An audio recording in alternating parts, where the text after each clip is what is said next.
Today, we are talking with Arianna, who ended up having to take over her dad's business at 23 years old and in a very male dominated market. We're going to talk about the things that helped her increase her confidence, the power of looking at her numbers, the difference between accrual accounting and cash flow accounting, as well as how 1% can make a huge difference. And through all of that, how not only did it increase her confidence, but it created a really tight team that's allowed her to take more time off, enjoy time with her husband, and even enjoy a honeymoon without worrying about the business. I'm Dennis. And I'm Greg, And this is the More Profit, Less Stress podcast. where we provide the tools for more profit and less stress in your business now so you can turn into a valuable asset later. Welcome to the More Profit, Less Stress podcast. I'm here with our partner, Dennis Takama, and our guest today is Arianna Carron. Arianna, interesting story. If you can sort of let everybody know what business you're in. Yeah, so we are in the business of selling used heavy trucks and equipment. And we've been doing that for about 28 years. And then about 6 years ago, we opened the doors to the public. So we will do more mechanic work as well now. So we're not just a used truck dealer anymore. Nice. Yeah. So you're a used truck dealer in a heavy duty shop. Yes. Trying to do everything in-house, keep it all in-house. Yeah. And how did you, watching this podcast, someone's going to go think of a stereotype and say, like, okay, how'd she get into big trucks and like what happened? How'd you end up there? Yeah, family business. My dad started this business over 30 years ago. He actually started it in the US, and it was a different company then, but he always loved buying trucks, selling them, and he moved it over here. And so him and my mom started this company, and I think I was just because I was always around it. When I was little, I would make jokes that one day I'm going to run this and fire everybody. And he would just laugh. But I think when he passed away, I was given the opportunity to either let's just shut it down or let's continue what he built.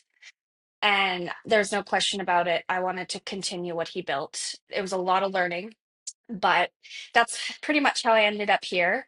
It's been a journey ever since.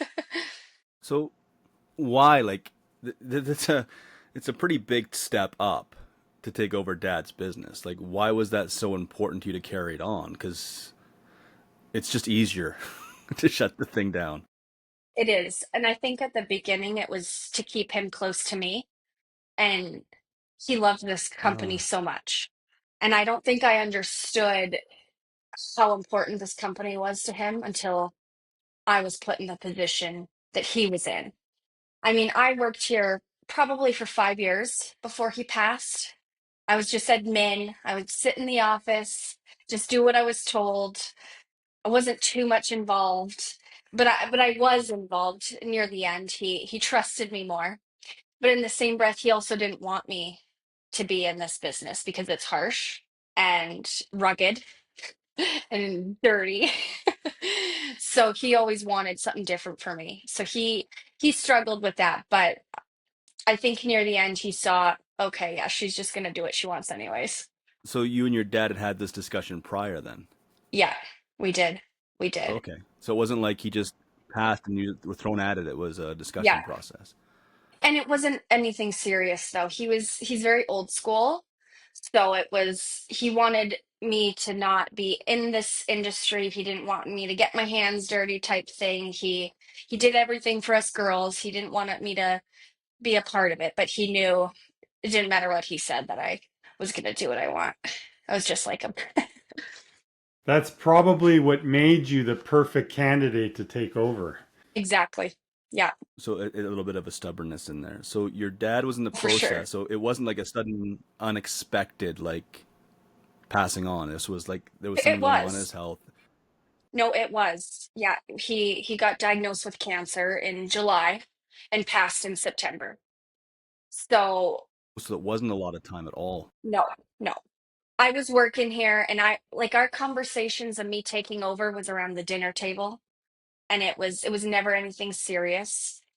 And I think when we got the diagnosis till the time he passed, we didn't talk about work that much.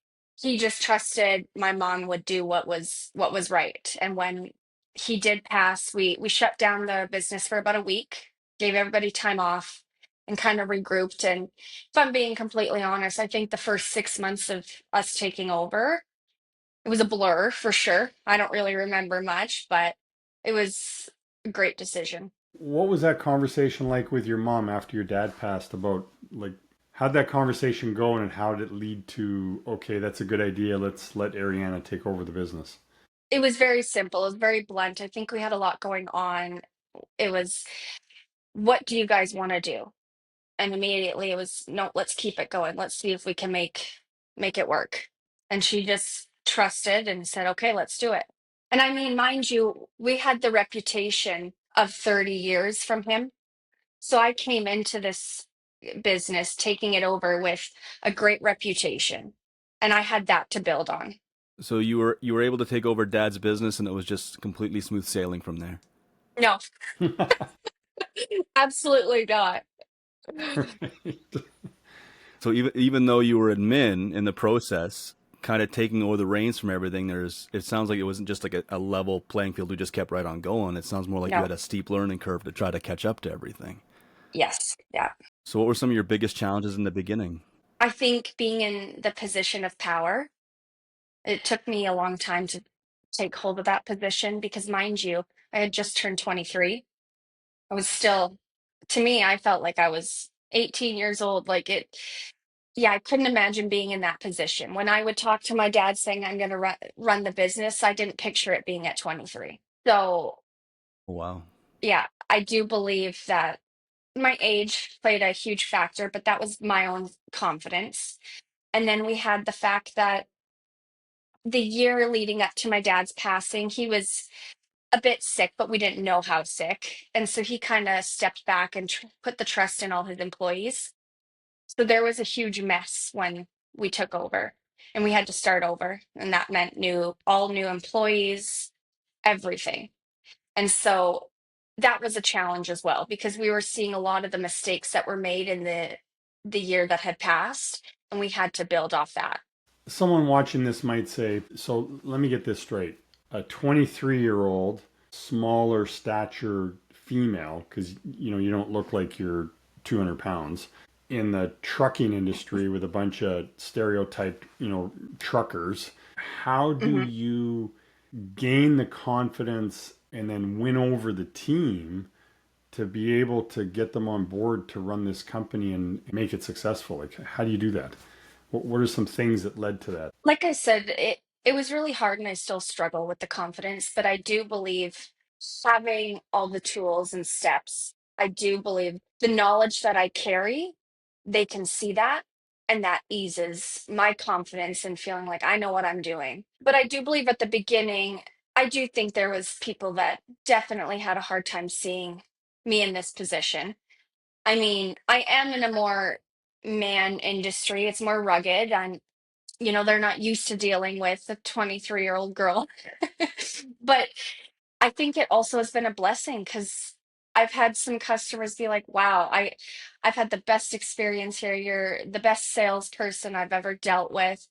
But I'm not very pushy with them. I just let them be. And I do think that faking it till you make it a little bit really goes a long way. At least it did for me. So when you were transitioning, and basically it wasn't really a transitioning, I guess it was a transition.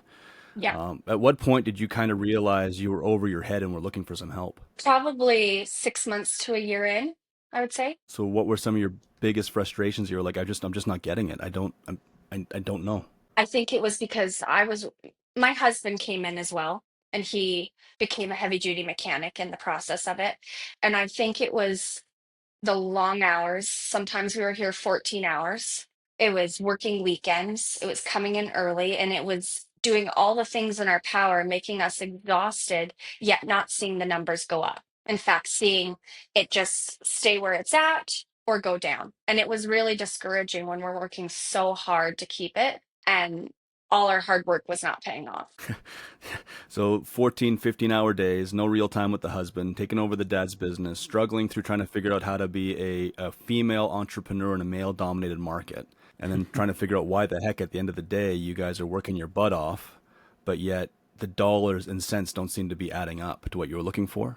Exactly. And so then you made a transition to actually reach out for help. What made you actually decide to, I think in this situation, you work with Greg directly.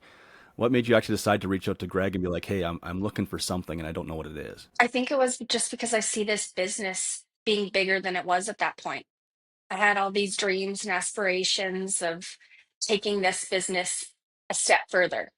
You know, my dad was very old school, so he was not into the advertising on Facebook or Instagram, or all his work orders and everything was paper and he'd lose it. And I saw something different when I came in here. I wanted to take it 10 steps further, and I needed the help to get there. What's 10 steps further? Like, what does that mean for you? Like, how far are you trying to go?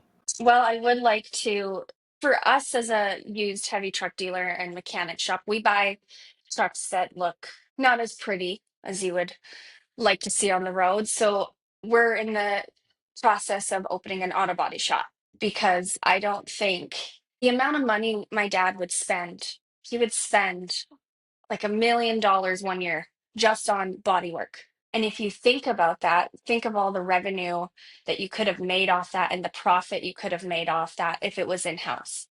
So we're really trying to get anything outsourced all in house to keep it with the quality control, your profit margins, and go from there. So you reached out, you were looking for help, you're wanting to grow this thing bigger, keep everything in house as much as you can. What are some of the biggest lessons you've learned through this process? Everything's an uphill climb, it seems. For sure. Yeah, Yeah, I always but tell I people do. it's like a video game. You just keep leveling up, which means it keeps getting harder, but yet the Yeah. stuff you started with is suddenly a lot easier. For sure. When I first took over, I thought I was busy. And now I look back and I'm like, wow, I wasn't really that busy. Like, my to-do list, the things I want, the things I need to do is just 10 times more than what it was. So how are you handling that then? Is it just more delegation to staff? Like what is it that's been your secret to being able to take on more? I think my determination more than anything, and having the proper tools to do so. I still need to learn a little bit how to delegate more, but that's my own person. I like knowing that it's controlled by me. But I have definitely given up the reins a little bit. Yeah. Not quite there yet. So what kind of tools, like you mentioned that just now, different tools to do things. What kind of tools are we talking about? What have you like for those that are listening that don't understand your story? There's levels you go through as you're trying to achieve something, and of course, as you build the foundation, then you start building the walls. Once you build the walls, you build the roof, and you start working on everything else. So, what were some of those foundational things you had to change first to kind of get yourself into a position where you're like, okay, now it makes sense to start adding on more? Looking at my profit and loss statement, I could see where we needed to improve, but not to the extent that you guys have shown me. When I was with my accountant, I'd look at the numbers and I'm like, oh, okay, yeah, that makes sense. Need to do some changes, or no, we're looking really good. But then I didn't realize all the faults in the company until I had a more in-depth profit and loss because of you guys. So now I know if I'm spending too much on marketing or too little, and I have the tools in front of me in order to make those decisions. I want to shoot back to your confidence discussion for a second because I think it's related to what you just said. What are some things that you did to raise your confidence? Show the team, hey, I'm a leader. Not even show the team a leader, just to lead by example, right? To have the team, like to go out there and lead and have the team follow you and listen to the direction, the advice, the suggestions. What are some things you did or habits or whatever you did to gain the confidence to then show them your expertise so then they want to follow? I do think pep talks with you really helped, because everybody needs a little pep talk. And I think having somebody tell me, no, you're doing good, you're doing what's right, then having the tools to know my numbers and see where we are, so I can go out to the boys and be like, look, you guys are doing awesome. This X, Y, and Z, this is why. Or look, we need to step it up because your efficiency is low and you guys are missing things. And then I give examples as to, like, I can see what you guys are missing, or I can see what you guys are doing great with. And I think just being level headed with them and talking like I know what I'm doing was a big help, even if I didn't at that time in the early stages. I remember our conversations and sessions around that. Like and what we talked about was, I always say to Dennis, you're like my ninja client, right? You're like a assassin that just goes in and does precise cuts and knows exactly what she's looking for. And I think it's awesome.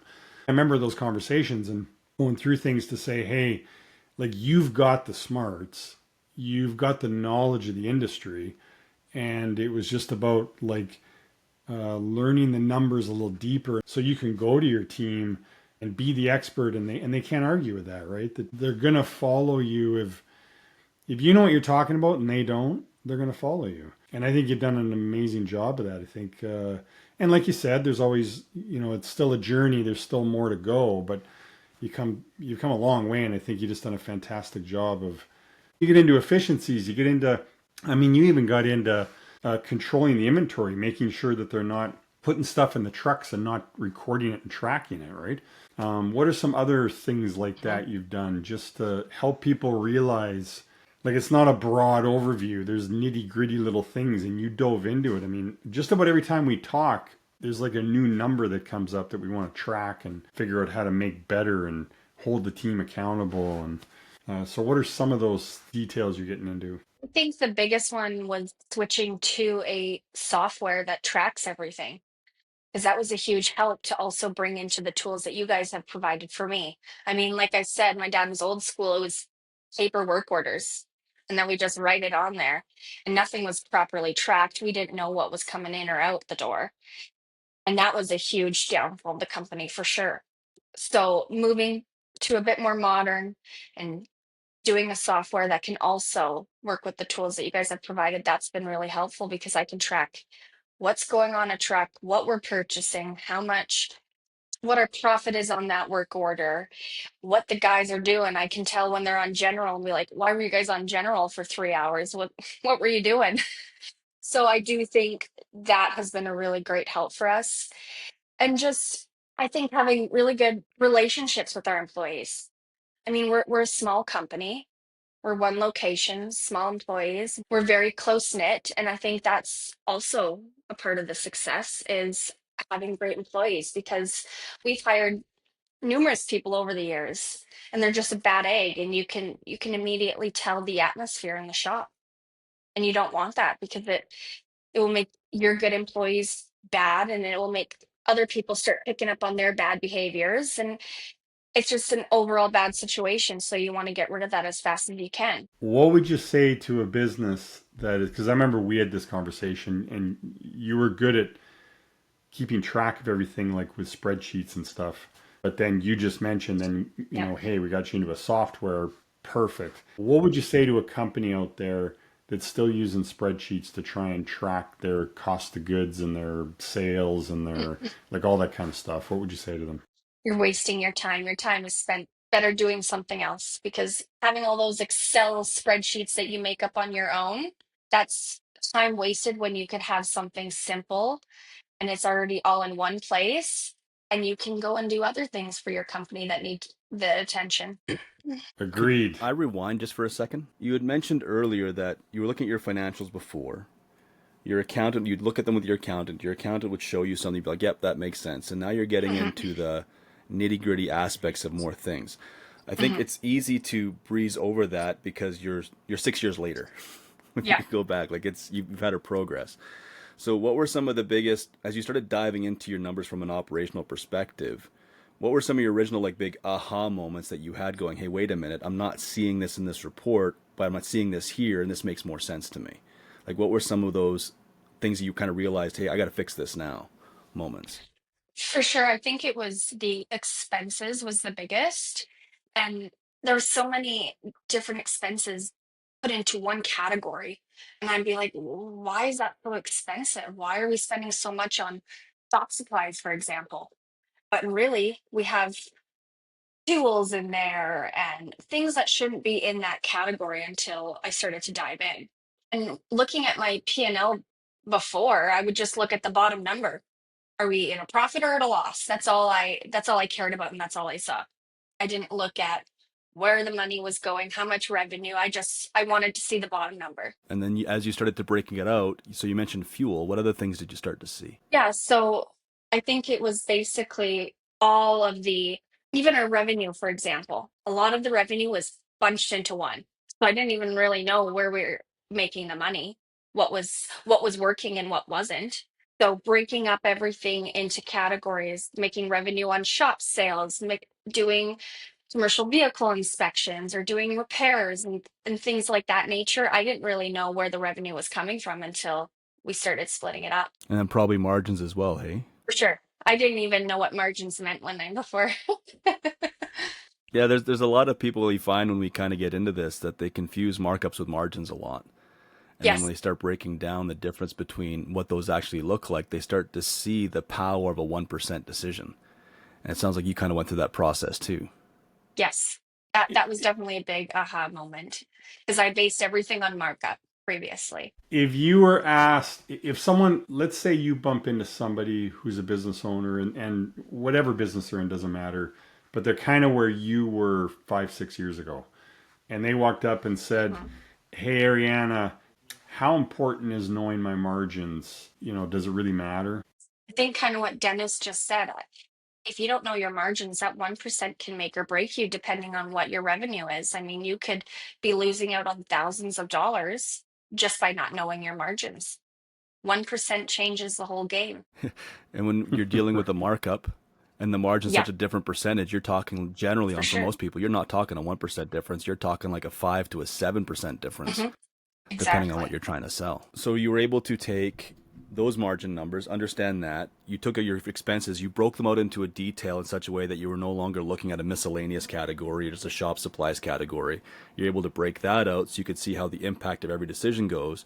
And then from there, you had mentioned, just to kind of recap, that you took those decisions, you were able to go to your staff and educate your staff on, okay, this is why we're doing certain things certain ways, and this is how they can help improve them. Yeah, I had a lot of conversations with our shop foreman. We came up with a lot of tools and plans to get on the same plan. He was fascinated when I brought up the margin, and now he solely bases everything on margin rather than markup.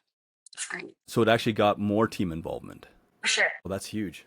I think most people are scared to even mention anything about numbers to their staff because they're afraid it's going to create some sort of weird baggage in them Yeah. emotionally. And you're saying the opposite. Would it be fair to say most businesses assume that your team doesn't want to hear these kind of conversations? They won't care, they won't get engaged. You've Mhm. experienced the opposite. You've experienced, they are engaged. They are. What would you say to business owners that are like, nah, I can't share that stuff with the team. They don't care.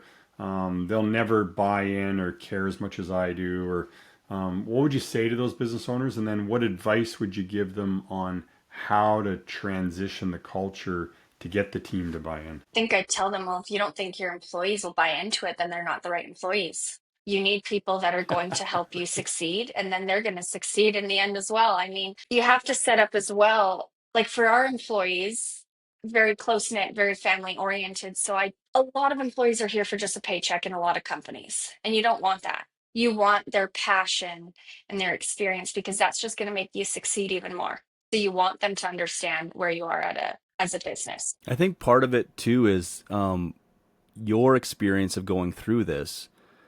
I think a big part of your dad was probably flying blind. And you were Mhm. able to take some of those blinders off while you were able to break the numbers out. And I also wonder if a lot of people have a hard time having the numbers discussion with their staff because they don't actually know the numbers themselves. They're just guessing. It's, I guess if we're not making enough money, we better go out and sell more. Well, the guy in the shop isn't responsible for those sales, so he's just like, well, I guess I'll just pull some wrenches. I would have to assume that as you're breaking out these numbers, your confidence is not only increasing, but the way you can communicate to them is also increasing, which means that their confidence in you must automatically go up. Right. And it's simple as if we ever have any comebacks, we have monthly team meetings. I let everyone know what their efficiency was that month. And then I let everybody know, look, this employee, you let a few $100s go out the door because you had a comeback. Why was that? Was it because you were going too fast? Was it because you didn't know what you needed to do and you didn't ask for help? There's a lot of certain discussions that you can have with your employees to understand why something went wrong and how to improve it. That seems very dangerous for a 23-year-old girl who is entering into a trucking industry to talk to a mechanic about, hey, why do you have a comeback? Right? Like, did they take those conversations well, or was that more of a, what the hell does she know? Yeah, we'll just tolerate her for a bit because her dad died. Like, how does how do you go at holding them accountable when they probably don't want to be held accountable? Do you think hiring all new employees helped? Getting rid of the bad and bringing in new? I think because I think it would have been a lot different. Definitely would have been a lot different, but I still don't I still struggle with it, especially if I have an employee that's 20 years older than me. It's intimidating to those hard discussions with them, but I do think they're pretty open because I'm very open with them. We have open conversations. I let everybody know when we're having successes or not, because at the end of the day, they're gonna feed off that success as well. That actually makes me a little actually emotional, only because I think what you're doing is you're changing the conversation down to what I think most guys actually want, which is what's my accountability metric, what's my purpose, and how am I actually solving a problem. And I know a lot of guys that once you gain their respect, they're willing to fight any battle as long as they understand what the battle is. And it seems to me like you're approaching it from a bit of a smarter perspective than just, hey guys, go do stuff. It's, hey, here's how specifically we can fix things. And how often do you throw it back on them? Be like, okay, we know the solution now. Go do it. And how often do they actually follow through? Because people always complain, right? My staff never want to perform. My staff never want to do it. They never do what I tell them to do. So has it been your communication that's helped them overcome that? What's been your process? Communication and the support from our shop foreman, for sure. You need to have support in a company in order to implement the tools that you're going to provide for them. You need the mutual respect. If nobody's going to respect you, then you're just talking to a wall. So you've earned it. So well done. Yes. And I think, part of that journey's been, I know we've talked about this quite a bit, but we put some tools in place where, like a bonus program and team meeting agendas and performance reviews and different tools that have allowed you to kind of hold their hand through that journey or that process that Dennis is talking about. Now, okay, so you're in the trades business, right? For lack of better words. And the assumption would be staff in the trades business would fight those tools being put in place. How did you get around that resistance? I mean, I've definitely had a few employees over the years that have fought it, and it wasn't always smooth sailing, but I do think having open conversation with everybody involved regarding their efficiency and putting them in that hot seat for them to realize, yeah, no, I didn't do good. I need to do better because next month she's going to come and tell everybody my efficiency number. They they're not going to want it to be on the lowest one every month. So they want to better themselves, which is Right. works in my favor and theirs. And then Perfect. implementing that bonus program, I think is going to help wonders. This is our first year doing it. We've never done it before. So I'm excited to see how it goes. Very cool. So as you've been going through, so I'm just reviewing all of my notes because you got so much stuff coming in here. I'm keeping myself on track. So as you've been going through, I can't like, and you made the comment before that it hasn't been easy, and there's still a lot of times where things are really difficult. But there's always those couple of decisions that sit in the back of your mind as this was one of the very first really hard things I had to do. And there's a lot of times when people get to hard things that they decide just to quit versus push through. You've obviously pushed through. What have been some of the hardest things that come to mind that you had to accomplish to get to where you are now? Respect. That was the hardest at first, gaining everybody's respect, building my own self-confidence, because you're your own worst enemy, and not focusing on all the failures. And yeah, I still struggle with focusing on failures. It's easier to focus on all the failures rather than the success that you're gaining. That's great advice. You just brought up the difference between failure and success mindset. Can you go a little deeper into that? I think like that's you hit the nail right on the head there. And I think there's probably a lot to be learned from that. Maybe share a little bit about that journey for yourself. And not just for yourself, but have you tried to make that change in the team as well? And have you seen a result there also? Yeah, like when I first took over and started it, I was just coasting through. And like I said, we are working long hours, doing everything we can to make this company succeed, and we weren't seeing it. So that was really tough on us, on everybody, because we were working so hard and not seeing anything pay off. You would get something good that would happen, and then something bad would happen, and then you forget the good things that happen because you're so focused on all the failures and how to improve on that, which in a way isn't terrible to look back at your failures to improve and see what you can do to not let that happen again. But it can be a very dangerous mindset to only see the bad things and not the good things. Well, you wouldn't be where you're at right now if you only were focused on the bad things. Right? Yeah. So you've built an amazing culture. You've had to fire people. How easy is the firing people, especially when they've been with your dad for a while? It's a struggle for sure, but I just have conversations with them. I have the rest of the team that needs to be there also supporting me. I've been very, very blessed because my mom supports mostly every decision I make, and she puts all the trust in me, which has also made me making decisions and wanting to make this company even bigger such a huge help. Okay, so just to recap quickly, how long has it been since you've taken over, roughly?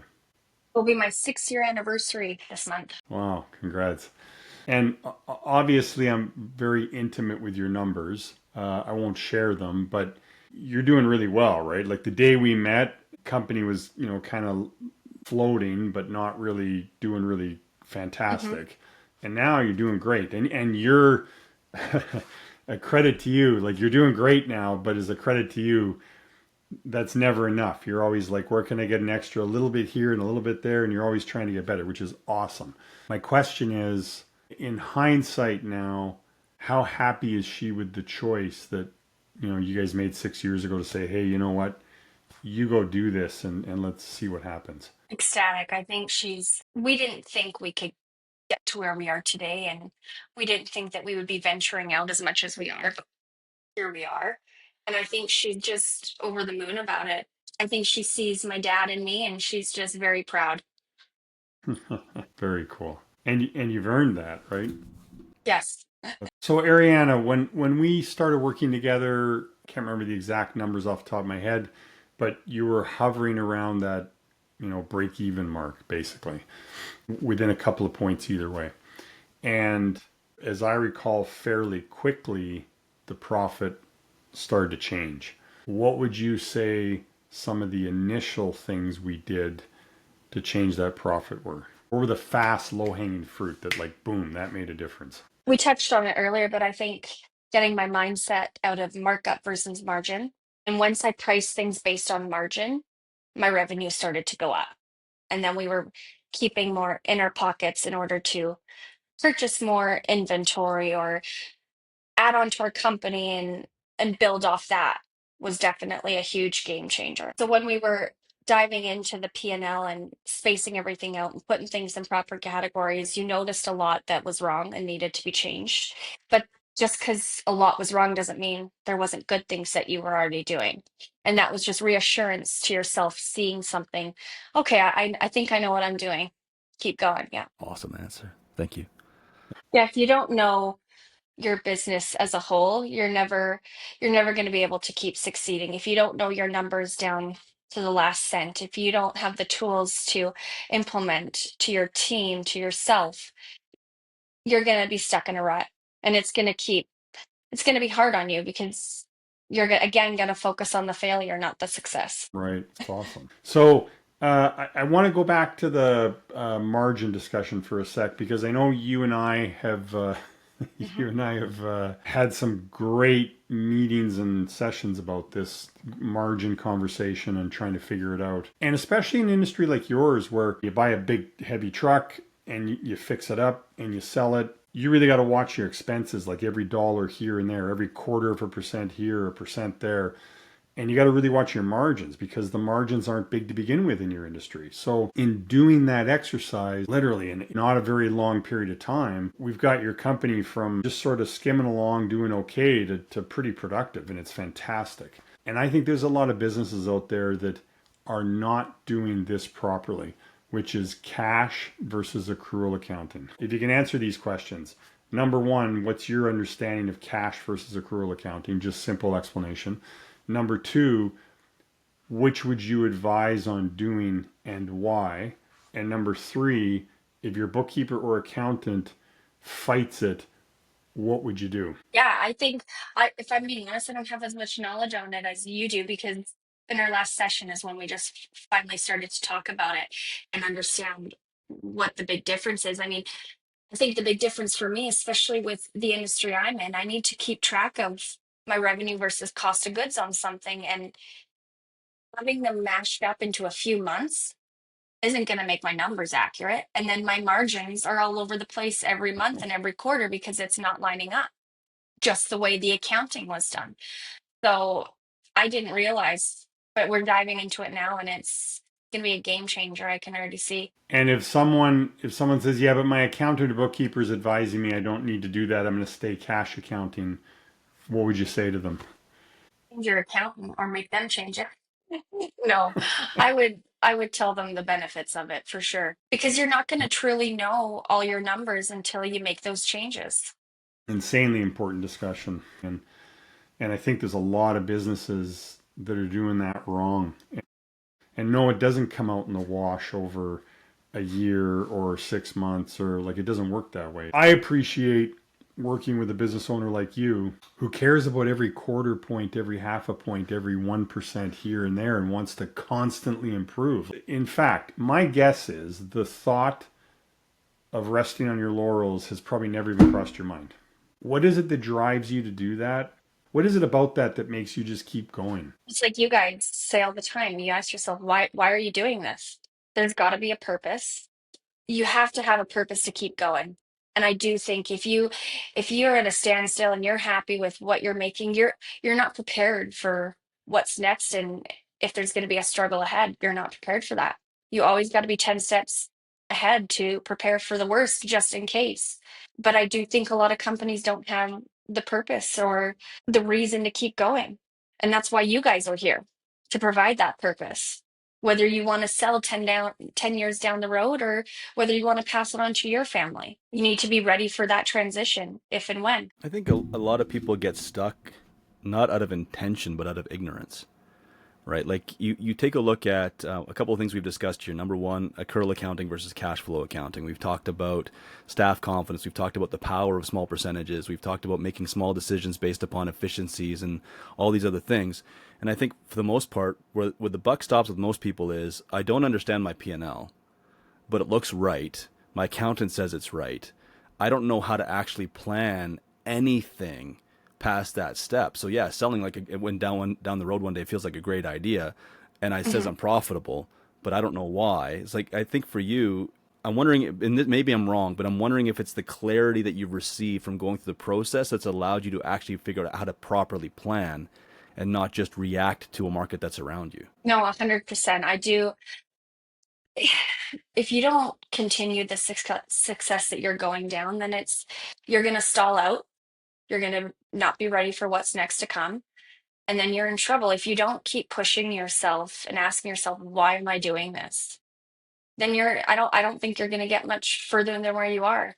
It's tough when you have so many people in your ear giving you opinions, telling you what you think. Same with your accountant. If you just know your P&L and at the end of the year, they say, well, it all adds up at the end of the year. I've heard that before. Well, then you don't have the opportunity to make those changes. Right. It's too late once you You're realize you're doing reacting, not poorly. Yeah. being proactive. Yeah, it totally makes sense. So you've accomplished a lot so far, and from where, especially from taking over from where your dad was 6 years ago to today, what does life look like for you now compared to where it was when you were just working as an admin for your father? Complete 180. It's completely different. I could miss work and it wouldn't matter, or I wouldn't be stressed. But now the company means so much to me and our family, and I'm very, very invested in this place, and I see so many great things in the future. I'm always thinking what we can do next, and it gets you excited. So you're excitement planning now, not reactive planning. I think there's always going to be a little of both. You can't have everything 100% great all the time. You're always going to have struggles, but having the tools to get through those struggles, that's what's going to be a game changer. So I take it you and your husband aren't pulling in 14-hour days anymore? No. So what does the average like month look like for you guys? How many average hours on average are you working? I know there's a passion project component, right? Where you put in more time because you want to, not because you have to, which is a different than a stress modifier, right? Like, I'm not stressed out when I'm proactively enjoying the time frame versus having to be there. What is your like your life like with you look like between you and your husband, your family? You said you could take off a day and not miss it, but are you guys vacationing? What are you doing? No more 14-hour days. We're We close down at 4:30, which is good. We get to go home and have a life. We actually just took a vacation in 8 years. It's been 8 years since we took a vacation, and the place didn't burn down like I told Greg.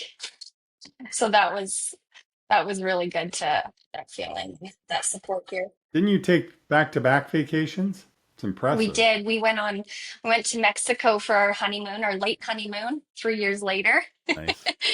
And then we went Nice. to Disney with the entire family. So even my mom wasn't here. So they were all left to their own devices, and it worked great. Wow. It gave me the confidence that what we're doing and our employees know where we're at and where they need to be. And maybe I'll go away again. It's a fantastic lipness test. And I usually tell people take time off because when you take time Hmm. off, you find out where the problems are. And sometimes you're even surprised that the area you thought were problems aren't even problems. They're going actually really, really well. So when you took off, the place didn't burn down, obviously, but I have a feeling when you came back, you did notice some things to improve upon or even just areas to praise your staff about. For sure. And then my final question kind of is it takes a lot to ask for help. So what do you say to someone who's sitting on the fence about whether or not they should actually look for help and what they should look for when they're trying to find help? Just do it. You'll be better off by doing it. So many things that you think are so hard, it turns out to be easy. You're 23. You took over a family business, which is hard all in its own. Like you've broken through that ceiling. You've broken through the whole female and a male industry, right? You've broken through kid taking over the business. You've broken through the 23-year-old stereotype where you said earlier you got employees working for you that are 20, 25 years older than you. I guess the point of my comment is number one, bravo, like freaking awesome. But bigger than that, I'm super excited to see what your life's going to look like when you're 40. Like, holy shit. If you stay the course, there's going to be peaks and valleys in life and distractions and whatever, but boy, you stay the course. When you're 40, I mean, holy crap. What could that look like? It's really cool. Amazing. Thank you. Yeah, no, I'm having the tools and having you guys as support is great. I'm really excited to see what the future brings. I know for a fact it's going to be. It's going to be good. So this is going to be a bit of a potentially a challenging question. What do you think if your dad were to come back now and have a conversation with you? What do you think he'd say? I ask that question myself all the time. And I think I like to talk to him a lot in here. And I always think he's around and help pushing me to do the right decisions. And I mostly ask it because he didn't want this life for us.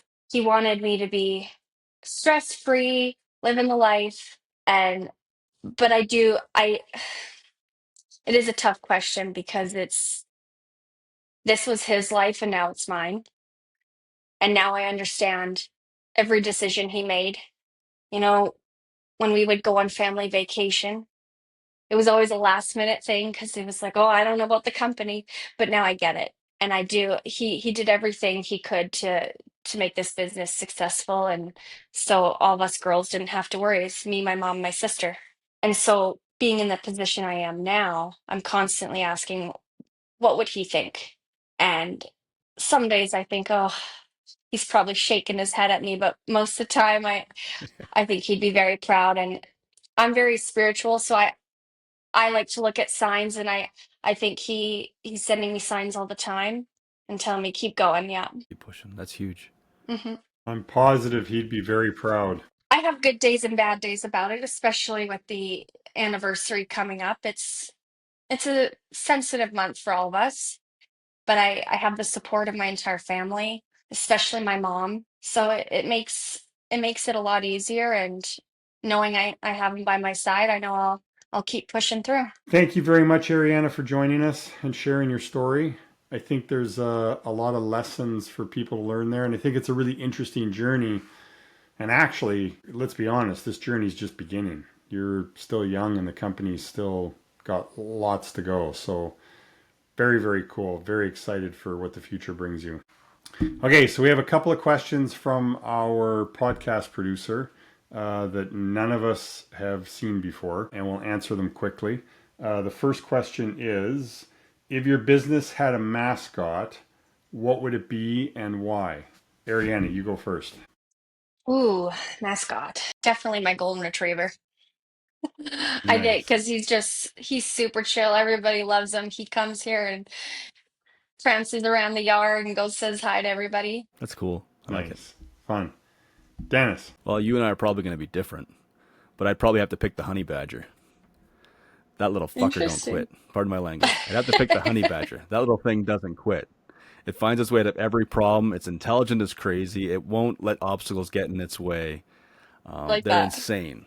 They're ferocious and insane. I love that. That's cool. I'm going to go a different route and say mine's going to be a fist pump because it has to do with breaking through barriers and celebrating results. Different route. So we've determined today we've determined today our new mascot's a honey badger. So I appreciate that, Greg. Yeah. Oh, sorry, I got to add this. Our podcast producer brought up a good point. She expected, Arianna, you may have said a transformer. That would have been a really good one. Yeah. No, that would have been perfect. Yeah. Thanks for listening to the More Profit, Less Stress podcast. If you liked what you heard, be sure to subscribe or follow on your favorite podcast platform and leave a comment or review if you're feeling generous. To learn more about us and what we do, check out our website. Until next time, take care.